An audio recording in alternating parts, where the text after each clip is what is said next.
Hello everyone, mayambu khuramjari ngasi aina puduno laklebasi ngasi yengkholsida hauriba nama pambise ai fuktalagani atuga atopa manamasing hangamna chungba tharagani aduna fuktatrine mamangda anamba se manasingse thongba yabasingse lauraga anamba thongba ma lafui romba ma asiga yengkholsida hauriba khamen pambi ko anam sini semai tu ni hei hauri ba kamen pambi asi ge kamen sing asi su khara ma hek laga si khajing ngari ga ma ngau gani amana rau thong ba maga atu ge block ni ai na cheri ba si ase la fui rom ba matakta yong sak khara het challe asina anam ba thong ba se teng hotel le di su anam ba thong ba asina rau thong ba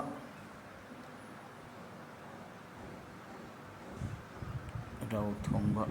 asina khajing ngari ga masagi khamen duga ngauba asina sagolawai ge sagolai utini ato mayam agi blog ase amukta miyeng taminasi hingkhol je hek liba khamen asi matam chana khara hek ta hok dabadigi khara aliba su yaure lafu ase su lafu pambi amakha khauba atugi lafu junu yamna nogbani na lafu se asumana sum seme semaga asomdana asi aina somda tingi basina chana ge hawai ni chana tangkai hai batare adu tingaga masagi lafu asiga puno futminaragani asomdana ngari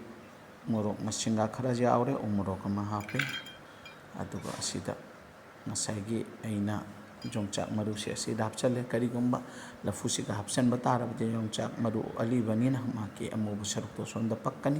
aduna sina ngan bogumna tun ising khajitang hapsan gani jongchak maru se haidi phajana munna bagi damakta ngari gidi mathau tade masagi menina soi tino mun gani aduna sumai tawraga ina tiffin box asi khumjallaga aina kukar asida siti anika kamhalagani karigino masigi lafu asi jamna munganba adumba lafuni aduna siti anine yare asomdana hausubi thongna bagi damakta ina ngari ahum mari macha ahum mari laujare lauraga hausubi ngari asi asomdasu asomdana lafugi irombagi asomdana semi adi pressure cooker da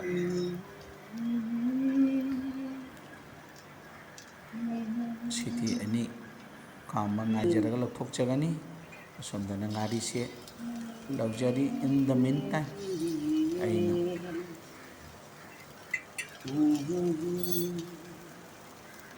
hot electric kettle da aduga ising already sanjare aina jang patra sida ising asabado hairaga jangna ai pawu jang bu mong dona aina hijali busi asang asabe ising ni ising kharaga hapchagini so in the meantime ai asida hapchari busi ising ni sing chichiga sitlaga aina sing mate kasi hapchan jaragani anam thong basigi damakta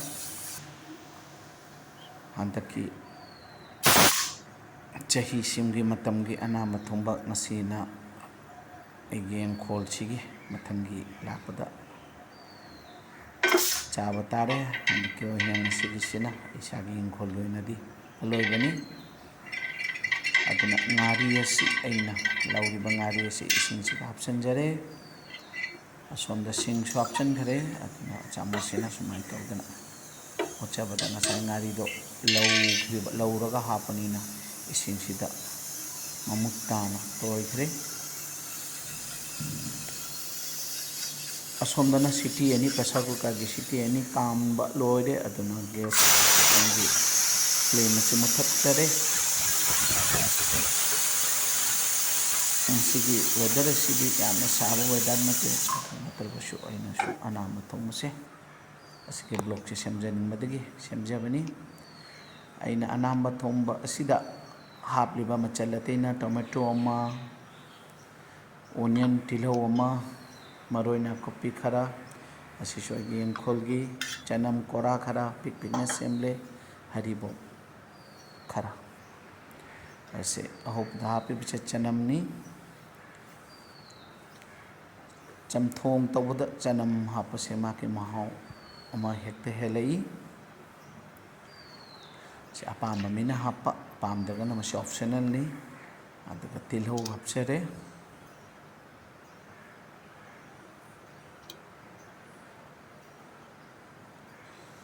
मसी मना मसिंग अतेगे मंजद्रे tomato हपचनजरे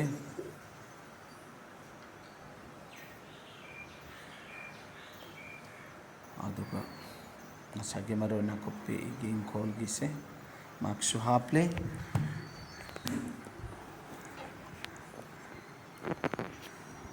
मरो अतेक खराब चले अदुगा हरिबो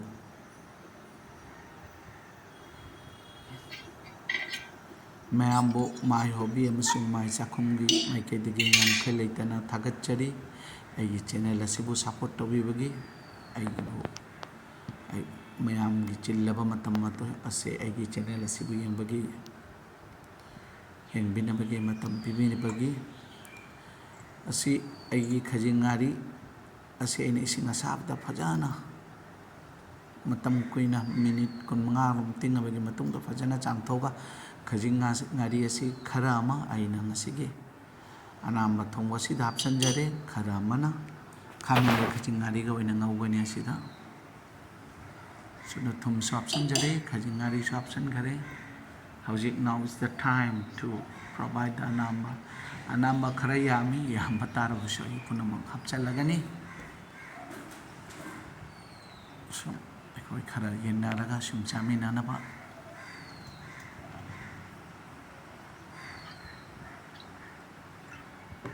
इतोमता चाबा हाइबसे यामना हाउतबा money तुना ये इसागी जुमता नतना अगी थंगनाबा अमगा मगासु खरा लानरगा सुम चामिनै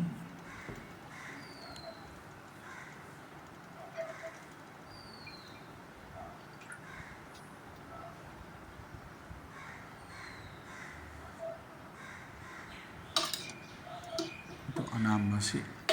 अयामबदी मतोल अनौबनी खजिक्तंग अलिबसु Xavi अदुना खजिक्तंग मतम संगना इन फुच्चगनी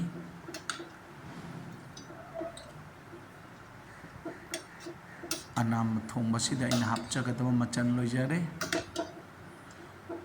हौजिक हाइबबु माकुम ममुत्ताना मतम खरा संगना फुटलगा आई अनाम थोंबसिबु थांगदजगनी इन द मीन टाइम इन खांग असिदा थाव खरा हापचनजरे अदुगा खजिंगारी असी सेंगना तिंगगा थमजबा सेंगना चामलबा खजिंगारी असी अइना अयाम खजिंगारी असी मकोकसु पुनमक मुन्ना चामलबगी मतुंगा लैत्रबनी अदुना खजिंगारी असी फ्राई तौजरी सुमना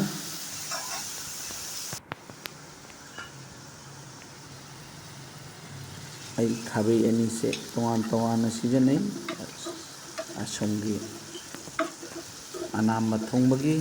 अनाम चुमथोंग गिदमक्ता आइना अतोप खाबे अमा अदुगा खजिंग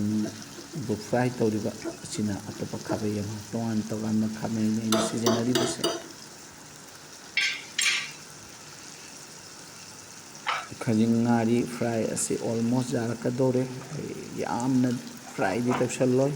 करिगनो हन्ना मा फ्राई तौमिनगदब लैबनेना अदुना असे मतम सिदा इना सिदा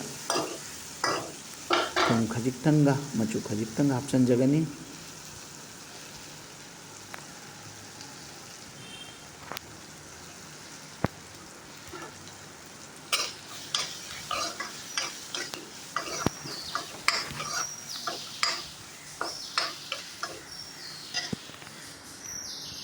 असोमदना अगी लफू इरोंबगी लफूगा चना तंखाइगगी मौंग सिरिंबियु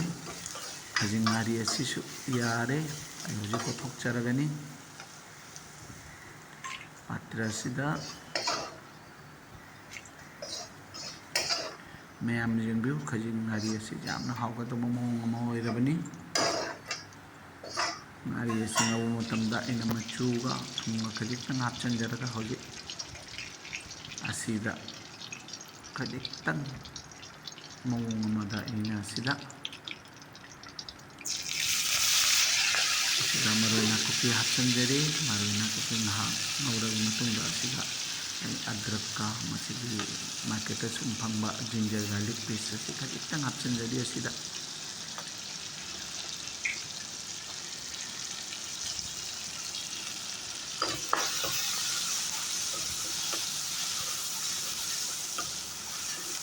ꯑꯗꯨꯒ ꯃꯌꯥꯝ ꯑꯁꯤ ꯃꯨꯟꯍꯟꯖꯔꯤ.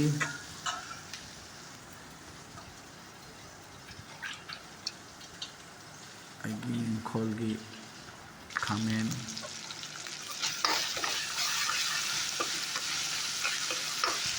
ꯏꯆꯟ ꯅꯨꯄꯤꯅ ꯊꯥꯕꯤꯔꯝꯕ ꯈꯥꯃꯦꯟ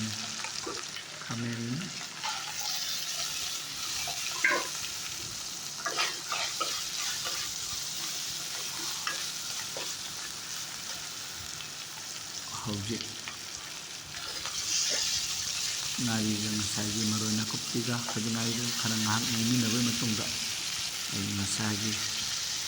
ꯈꯥꯃꯦꯟꯁꯤꯡ ꯑꯁꯤ ꯍꯥꯞꯆꯤꯟꯖꯔꯦ.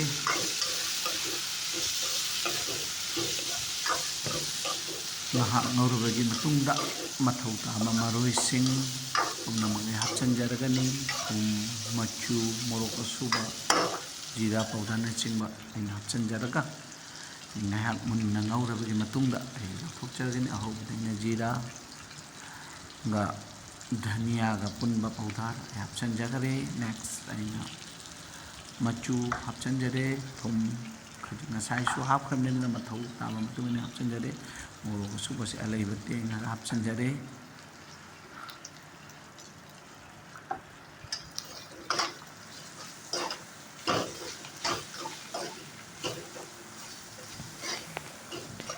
ꯃꯑꯣꯡ ꯑꯁꯨꯝꯅ ꯑꯩꯒꯤ ꯈꯖꯤꯡ ꯉꯥꯔꯤ ꯑꯉꯧꯕ ꯑꯁꯤ ꯑꯣꯜꯃꯣꯁ ꯌꯥꯔꯦ. ꯂꯧꯊꯣꯛꯀꯗꯕ ꯃꯇꯝ ꯂꯥꯛꯁꯜꯂꯛꯂꯦ. ꯗꯟ, ꯏꯠꯁ ꯗꯟ. ꯑꯗꯨꯅ ꯌꯥꯝꯅ ꯍꯥꯎꯒꯗꯕ ꯃꯑꯣꯡ ꯑꯣꯏꯔꯦ. ꯈꯥꯃꯦꯟ ꯑꯁꯤꯁꯨ ꯆꯥꯎꯔꯥꯛꯄ ꯈꯖꯤꯡꯒꯨꯝ ꯉꯧꯕꯗ ꯃꯨꯟꯕꯗꯒꯤ ꯍꯥꯏꯔꯞ ꯍꯦꯟꯖꯟꯅ ꯃꯨꯜꯍꯜꯍꯜꯂꯦ ꯑꯩꯅ. ꯑꯁꯣꯝꯗꯅ ꯃꯇꯥꯡ ꯑꯁꯤ ꯈꯨꯗꯣꯡꯆꯥꯕ ꯂꯧꯖꯔꯒ ꯑꯩꯍꯥꯛ ꯑꯁꯤꯗ ꯑꯁꯤ ꯍꯥꯞꯆꯤꯟꯖꯔꯤ. ꯍꯥꯞꯆꯤꯟꯖꯔꯒ ꯑꯩꯍꯥꯛ ꯑꯩ ꯏꯔꯣꯟꯅꯕ ꯄꯨꯝꯅꯃꯛꯁꯦ ꯑꯩ ꯇꯧꯔꯦ. ꯏꯔꯣꯟꯖꯔꯤ. ꯏꯔꯣꯟꯕꯒꯤ ꯃꯆꯜ ꯑꯁꯤ ꯑꯩ ꯇꯧꯖꯔꯤ. ꯏꯔꯣꯟꯕ ꯂꯣꯏꯔꯕꯒꯤ ꯃꯇꯨꯡꯗ ꯑꯁꯤꯗ ꯑꯩꯍꯥꯛꯅ ꯑꯩꯅ ꯌꯣꯡꯆꯥꯛ ꯃꯔꯨ ꯑꯩꯅ ꯐꯨꯠꯇꯅ ꯉꯁꯥꯏ ꯉꯥꯟꯅ ꯊꯝꯖꯕ ꯌꯣꯡꯆꯥꯛꯁꯤꯡ ꯑꯁꯤ ꯃꯊꯛꯇ ꯍꯥꯞꯆꯤꯟꯖꯔꯦ. ꯑꯁꯣꯝꯗꯁꯨ ꯑꯅꯥꯝꯕ ꯊꯣꯡꯕ ꯂꯣꯏꯖꯔꯦ.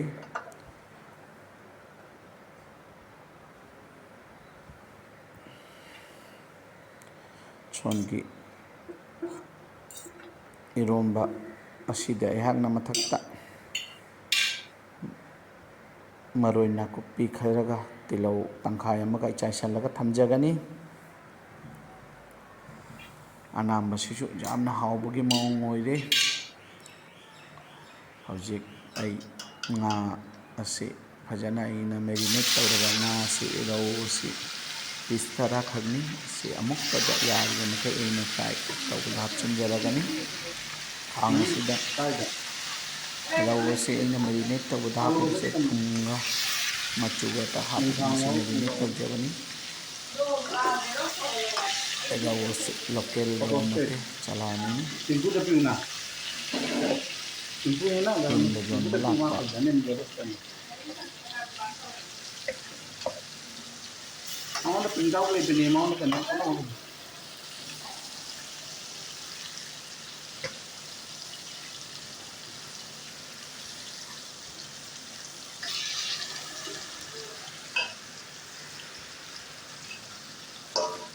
ꯔꯧ ꯑꯁꯤ ꯑꯩ ꯈꯖꯤꯛꯇꯪ ꯐꯖꯅ ꯐ꯭ꯔꯥꯏ ꯇꯧꯒꯅꯤ.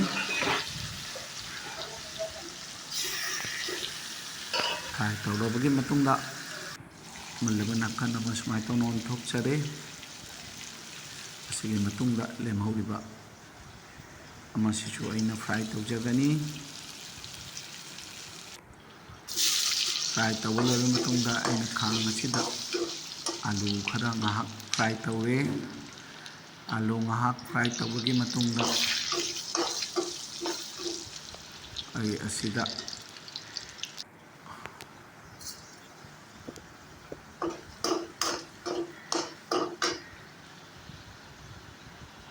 ꯑꯩꯅ ꯉꯁꯤ ꯊꯣꯡꯖꯔꯤꯕꯁꯤꯗ ꯑꯂꯨ ꯇꯣꯃꯦꯇꯣ ꯇꯤꯜꯍꯧ ꯃꯔꯣꯏ ꯅꯥꯀꯨꯞꯄꯤ ꯇꯤꯜꯍꯧ ꯍꯥꯞꯆꯤꯟꯖꯔꯦ ꯃꯔꯣꯏ ꯅꯥꯀꯨꯞꯄꯤ ꯍꯥꯞꯆꯤꯟꯖꯔꯦ ꯃꯃꯥꯡꯗꯅ ꯑꯩꯅ ꯁꯤꯗ ꯑꯍꯧꯕꯗ ꯑꯩꯅ ꯃꯦꯊꯤ ꯈꯔ ꯍꯥꯞꯆꯤꯟꯖꯈ꯭ꯔꯦ ꯆꯥꯎꯔꯥꯛꯄ ꯃꯨꯟꯅ ꯉꯧꯔꯛꯄꯒꯤ ꯍꯥꯏꯔꯞ ꯃꯨꯜꯂꯕ ꯃꯇꯨꯡꯗ ꯉꯥ ꯃꯀꯣꯛ ꯃꯈꯖꯥꯏ ꯂꯩꯔꯤꯕ ꯁꯤꯁꯨ ꯄꯨꯟꯅ ꯍꯥꯞꯄꯒ ꯉꯧꯃꯤꯟꯅꯖꯔꯤ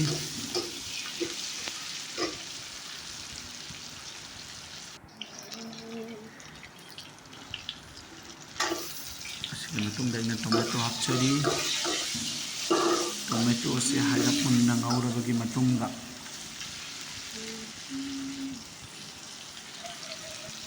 ꯑꯩꯅ ꯊꯨꯝ ꯍꯥꯞꯆꯤꯟꯖꯔꯦ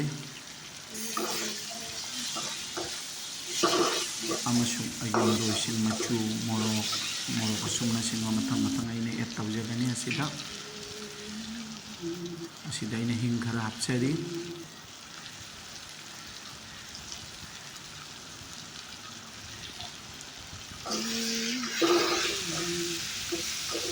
ꯑꯗꯨꯒ ꯑꯩꯒꯤ ꯃꯔꯣꯏ ꯃꯈꯜ ꯃꯊꯦꯜꯒꯤ ꯃꯔꯣꯏꯁꯤꯡ ꯑꯩ ꯍꯧꯖꯤꯛ ꯃꯊꯧ ꯇꯥꯕ ꯃꯇꯨꯡ ꯏꯟꯅ ꯑꯩ ꯍꯥꯞꯆꯔꯒꯅꯤ ꯃꯆꯨ ꯃꯣꯔꯣꯛ ꯑꯁꯨꯕ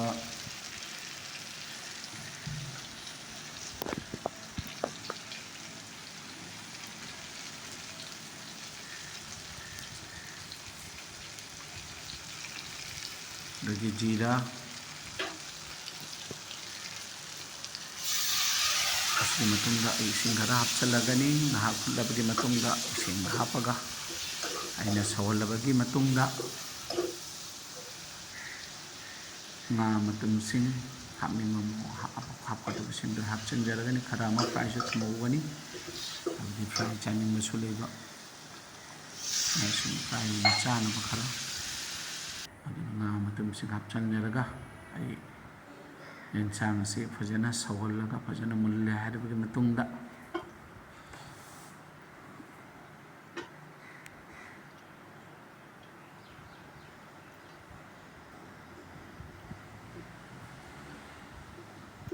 ꯃꯇꯝ ꯐꯖꯅ ꯃꯨꯜꯂꯕ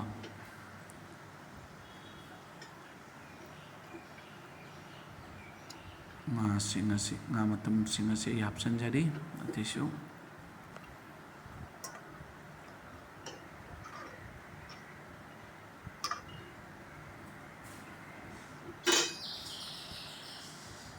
ꯃꯣꯔꯣꯛ ꯑꯇꯦꯛꯄꯁꯤꯡ ꯈꯔ ꯇꯪꯈꯥꯏ ꯍꯥꯞꯆꯤꯟꯖꯔꯤ ꯑꯁꯤꯗ ꯑꯩꯒꯤ ꯌꯦꯟꯁꯥꯡ ꯑꯁꯤ ꯃꯨꯜꯂꯦ ꯌꯥꯔꯦ ꯑꯂꯨꯅꯆꯤꯡꯕ ꯄꯨꯝꯅꯃꯛ ꯃꯨꯜꯂꯦ ꯑꯩ ꯍꯧꯖꯤꯛ ꯉꯥꯏꯍꯥꯛ ꯃꯇꯨꯡꯗ ꯂꯧꯊꯖꯔꯒꯅꯤ Thank you each and everyone on behalf of my hobby and my Chakum forever very valuable times been provided to me. ꯑꯩꯒꯤ ꯔꯧ ꯊꯣꯡꯕ ꯌꯥꯔꯦ ꯍꯧꯖꯤꯛ ꯑꯩ ꯁꯥꯔꯚ ꯇꯧꯖꯔꯒꯅꯤ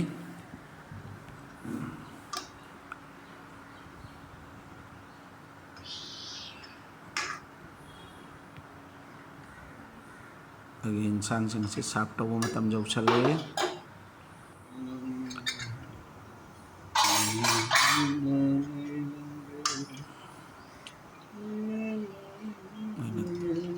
ꯄꯥꯇ꯭ꯔ ꯑꯁꯤꯗ ꯉꯥ ꯊꯣꯡꯕ ꯑꯁꯤ ꯄꯨꯝꯅꯃꯛ ꯑꯩꯅ ꯁꯨꯃꯥꯏꯅ ꯇꯧꯅ ꯍꯥꯞꯆꯤꯟꯖꯔꯒꯅꯤ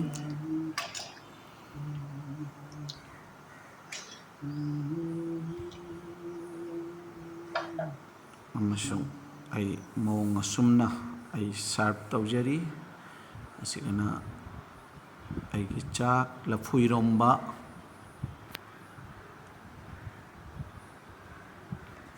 ꯈꯖꯤꯡ ꯉꯥꯔꯤꯒ ꯈꯥꯃꯦꯟ ꯉꯧꯕ ꯑꯁꯤꯅ ꯁꯒꯣꯜ ꯍꯋꯥꯏ ꯆꯨꯝꯊꯣꯡ ꯁꯒꯣꯜ ꯍꯋꯥꯏ ꯁꯒꯣꯜ ꯍꯋꯥꯏ ꯎꯇꯤ ꯉꯥ ꯑꯩꯒꯤ ꯔꯧ ꯊꯣꯡꯕ ꯑꯁꯤꯅ ꯑꯩꯒꯤ ꯉꯁꯤꯒꯤ ꯁ꯭ꯄꯦꯁꯤꯌꯦꯜ ꯑꯥꯏꯇꯦꯝ ꯑꯅꯥꯝꯕ ꯊꯣꯡꯕ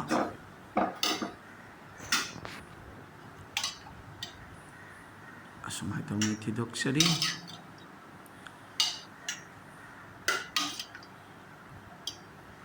ꯁꯨꯃꯥꯏꯅ ꯇꯧꯗꯅ ꯁꯥꯔꯚ ꯇꯧꯖꯔꯤ ꯃꯌꯥꯝꯕꯨ ꯍꯟꯅ ꯍꯟꯅ ꯃꯥꯏ ꯍꯣꯕꯤ ꯑꯃꯁꯨꯡ ꯃꯥꯏ ꯆꯥꯛꯈꯨꯝꯒꯤ ꯃꯥꯏꯀꯩꯗꯒꯤ ꯍꯟꯅ ꯍꯟꯅ ꯈꯨꯔꯨꯝꯖꯔꯤ ꯃꯌꯥꯝꯅ ꯑꯩꯒꯤ ꯆꯦꯅꯦꯜ ꯑꯁꯤꯗ ꯃꯇꯝ ꯄꯤꯕꯤꯕꯒꯤ ꯑꯩꯒꯤ ꯆꯦꯅꯦꯜ ꯑꯁꯤꯕꯨ ꯁꯞꯄꯣꯔꯠ ꯇꯧꯕꯤꯕꯒꯤ ꯑꯩꯒꯤ ꯆꯦꯅꯦꯜ ꯑꯁꯤꯕꯨ view ꯇꯧꯕꯤꯕꯒꯤ and for your likes, your comments and all. Thank you each and everyone for your very valuable times being provided to my channel or my hobby and my chakun. Thank you each and everyone once again.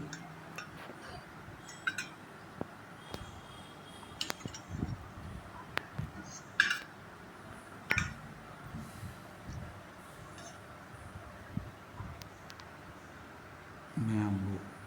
ꯈꯨꯔꯨꯝꯖꯔꯤ ꯑꯁꯨꯝꯅ ꯑꯩꯍꯥꯛꯀꯤ ꯉꯁꯤꯒꯤ ꯊꯥꯂꯤ ꯑꯁꯤ prepare ꯑꯣꯏꯔꯦ thank you once again.